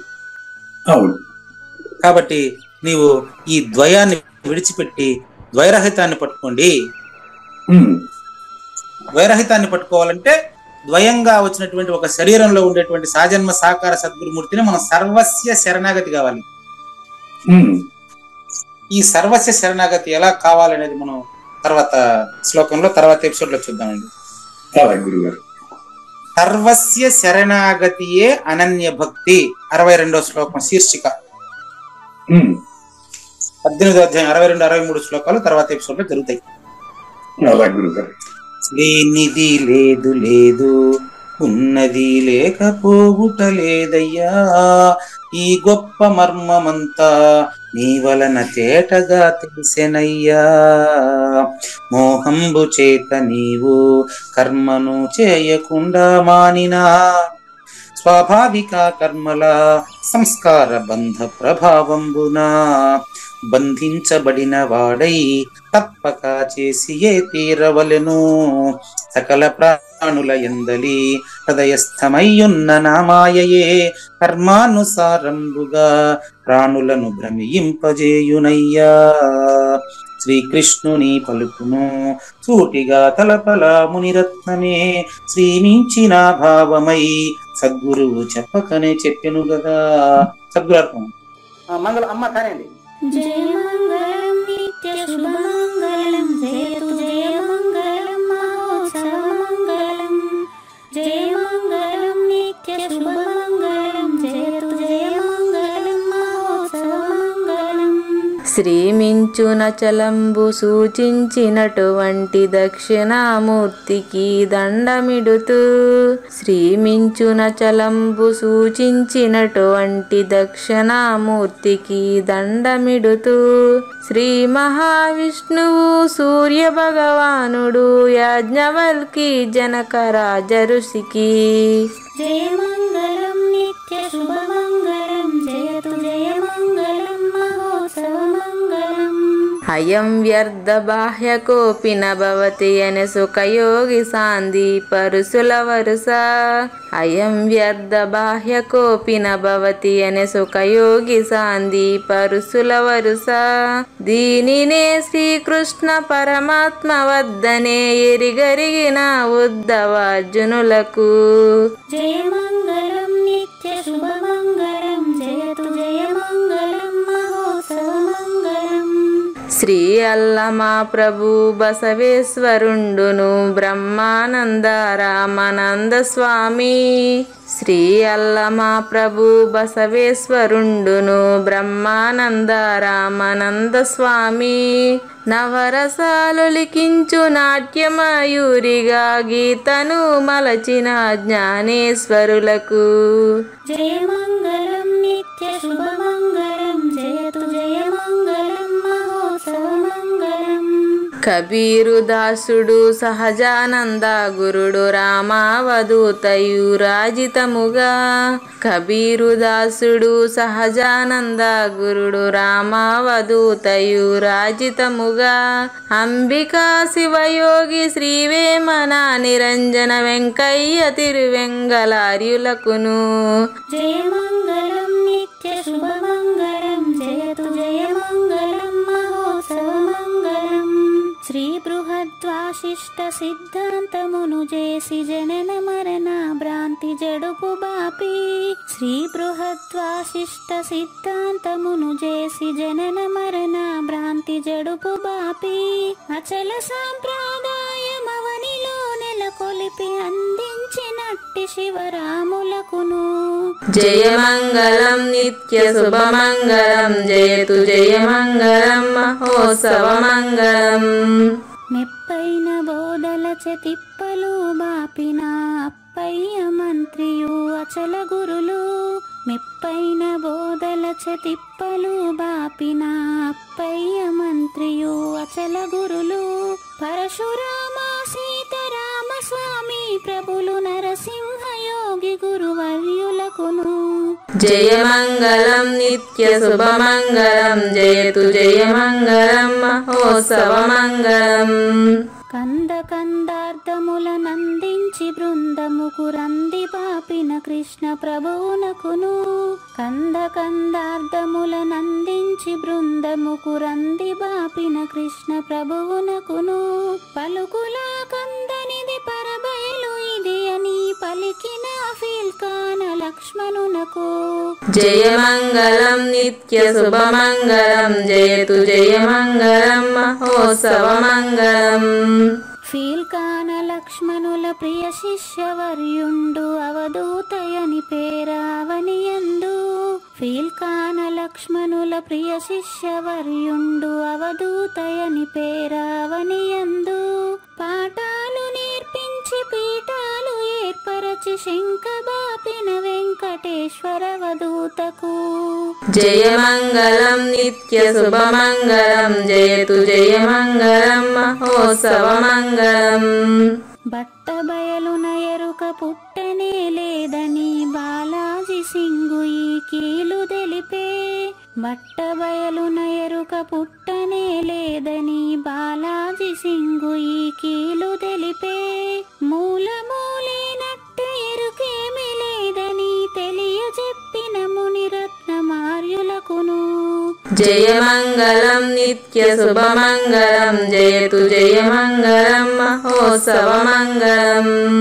నరస్వప్నము వంటి సురస్వప్నమిది అని పరిపూర్ణ దర్శినిని ప్రకటపరచి. నరస్వప్నము వంటి సురస్వప్నమిది అని పరిపూర్ణ దర్శినిని ప్రకటపరచి. సహజాచల రాజయోగి సద్గురు కృపచ సాంప్రదాయక గురుల సరసన జేరే. జయమంగళం నిత్య శుభమంగళం జయతు జయమంగళం మహోత్సవమంగళం. నిష్కల్మషానంద నిజ గురుని శిష్యుండు లింగమూర్తి లిపిని పొందుపరచి. నిష్కల్మషానంద నిజ గురుని శిష్యుండు లింగమూర్తి లిపిని పొందుపరచి. కార్వేటి నగరము పురవాసుడైనట్టి పూజారి వెంకటేశునకంకితం విధి. జయమంగళం నిత్య శుభమంగళం జయతు జయమంగళం మహోత్సవమంగళం. జయమంగళం నిత్య శుభమంగళం జయతు జయమంగళం మహోత్సవమంగళం. జై సద్గురు ప్రభు మహారాజ్ కి జై. జై గురుదేవ్ అండి. శ్రోతలందరి తరపున వెంకటేశ్వర గురు గారు ధన్యవాదాలు చెప్తూ శాంతి మంత్రం. పూర్ణమదః పూర్ణమిదం పూర్ణాత్ పూర్ణముదచ్యతే పూర్ణస్య పూర్ణమాదాయ పూర్ణమేవ అవశిష్యతే. ఓం తత్సత్. ఓం శాంతి శాంతి శాంతి. హరి ఓం. అశరీరం సర్వదా అస్తి శరీరం రహితం సదా అయమేవ సద్యో ముక్తి అన్యథా భ్రమకారణో